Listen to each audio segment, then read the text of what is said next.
solution of economic problems or central problems by production possibility curve.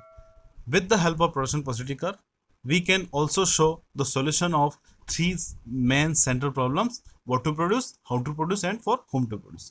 सबसे first problem जो है what to produce, कौन कौन सी good produce करनी चाहिए। जैसे कि सपोज इकोनॉमी में डिसाइड हुआ है कि सिर्फ दो गुड प्रोड्यूस करनी है, गन एंड बटर, और कोई हो सकती है, हो सकता है एक्स एंड वाई है, हो सकता है फूड एंड क्लॉथ है। यानी ऐसी इकोनॉमी को ले रहे हैं जिसमें सिर्फ टू गुड्स यहाँ पर सिलेक्ट हुई है प्रोडक्शन के लिए। और व्हाट इज पीपीसी, इसको भी डिटेल में हम पिछले वीडियो में डिस्कस कर चुके हैं और उनका लिंक मैं इसमें मेंशन कर रहा हूँ ताकि आप उनको देख सकें और समझ सकें कि पीपीसी क्या है, प्रोडक्शन पॉसिबिलिटी कर्व है क्या है।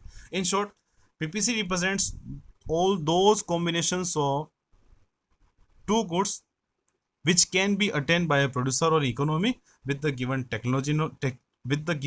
technological knowledge and resources।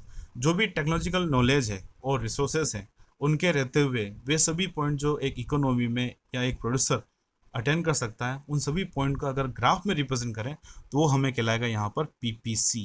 PPC it means production possibility curve. तो यहाँ पर हम देख रहे हैं व्हाट टू प्रोड्यूस। इस प्रॉब्लम का सॉल्यूशन कैसे होगा, तो हम देख रहे हैं यहाँ पर दो गुड्स हैं, एक तो है गन और दूसरा बटर। अगर यहाँ पर पॉइंट ए को सिलेक्ट करते हैं तो ये क्या डिनोट कर रहा है कि इकोनॉमी में सिर्फ और सिर्फ किसका प्रोडक्शन हो रहा है, गन्स का, और बटर का प्रोडक्शन क्या हो रहा है यहाँ पर, zero. Same as it is, अगर पॉइंट ई को सिलेक्ट करते हैं तो ये क्या रिप्रेजेंट करेगा कि यहाँ पर सिर्फ और सिर्फ बटर का प्रोडक्शन हो रहा है, गन का प्रोडक्शन बिल्कुल जीरो हो रहा है। ठीक है, तो इसका मतलब अगर इकोनॉमी में सिर्फ और सिर्फ गन का प्रोडक्शन करना है तो पॉइंट बी सुटेबल रहेगा, सिर्फ और सिर्फ बटर का प्रोडक्शन करना है तो पॉइंट ई सुटेबल रहेगा। इसके अलावा पॉइंट बी के रिप्रेजेंट करेगा कि अगर इकोनॉमी में गन का प्रोडक्शन ज़्यादा करना है और बटर का कम करना है तो पॉइंट बी सुटेबल रहेगा। ओके, और अगर इकोनॉमी में गन का प्रोडक्शन कम और बटर का प्रोडक्शन ज़्यादा करना है तो कौन सा पॉइंट सुटेबल रहेगा, पॉइंट डी।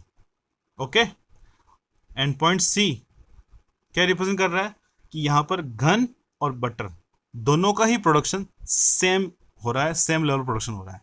यदि इकोनॉमी में डिसाइड हुआ है कि गन और बटर दोनों का प्रोडक्शन सेम लेवल पर करना है तो पॉइंट सी जो है वो मोर सुटेबल रहेगा than B and C, than B and D. Okay, तो ये अलग अलग पॉइंट हैं जो बताते हैं इकोनॉमी में कि किस पॉइंट को सेलेक्ट करने से कौन सा प्रोडक्शन लेवल इकोनॉमी में प्रोड्यूसर्स को मिलेगा। नाउ नेक्स्ट, इसको आप पॉज करके पढ़ सकते हैं, नोट्स देना चाहें तो नोट्स भी कॉपी कर सकते हैं। ठीक है, now next what to produce के बाद आती है हाउ टू प्रोड्यूस। मतलब जो जो कमोडिटी डिसाइड हो गई है उनका प्रोडक्शन कैसे होगा, और प्रोडक्शन आप जानते हैं या तो लेबर से होगा या फिर मशीन से होगा। तो दो टेक्नोलॉजी यहाँ पर दे रखी, एक तो यहाँ पर लेबर्स का यूज़ दे रखा है और दूसरा यहाँ पर कैपिटल और मशीन का यूज़ दे रखा है। यहाँ पर भी रिप्रेजेंट कर रहा है कि अगर इकोनॉमी में लेबर का ही यूज़ करना है सिर्फ और सिर्फ तो पॉइंट बी सुटेबल रहेगा। पॉइंट ई क्या डिनोट कर रहा है कि इकोनॉमी में सिर्फ और सिर्फ कैपिटल मशीनरी का यूज़ हो रहा है, लेबर का यूज़ बिल्कुल भी नहीं हो रहा है। पॉइंट बी क्या रिप्रेजेंट करेगा कि यहाँ पर लेबर का यूज़ ज़्यादा है, more use of labour, less use of capital. Okay, now next point D represents more use of capital and less use of labour, and point C represents the use of labour and capital is equal और same. यानी यहाँ पर labour और capital दोनों का ही use जो है वो सेम। अगर दोनों का यूज सेम करना है तो पॉइंट सी सुटेबल रहेगा, लेबर का यूज ज़्यादा करना है तो पॉइंट बी सुटेबल रहेगा, और कैपिटल का यूज ज़्यादा करना है तो कौन सा पॉइंट सुटेबल रहेगा, which point is suitable for if an economy wants to use more use of capital than labour. Comment box में कमेंट करना। इसको भी यहाँ पर आप पॉज करके पढ़ सकते हैं और नोट्स कॉपी करना चाहते हैं तो कॉपी कर सकते हैं। Now last, for whom to produce. For whom to produce मतलब इकोनॉमी में प्रोडक्शन किसके लिए करना है। अब आप देख रहे हैं यहाँ पर सोसाइटी में दो सेक्शन रिप्रेजेंट कर रखे हैं, एक तो है पुअर सेक्शन और दूसरा रिच सेक्शन। जैसा कि अभी हमने देखा है, point E represents total production for poor only. Okay, point E represents total production for rich persons only.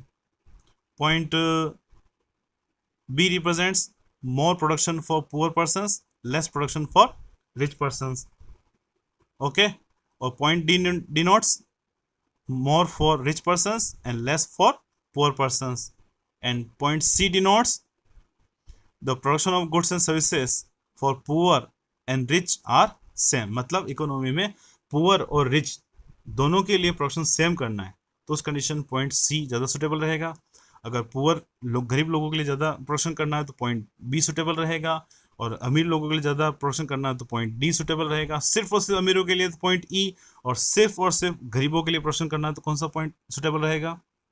सिर्फ पुअर सेक्शन के लिए करना है, पुअर पर्सन के लिए प्रोडक्शन करना है तो कौन सा पॉइंट सुटेबल रहेगा? कमेंट बॉक्स में कमेंट जरूर करना। ओके, तो इसको भी आप यहाँ पर पॉज करके अगर कॉपी करना चाहे तो कॉपी कर लें, पढ़ना चाहे तो पढ़ सकते हैं।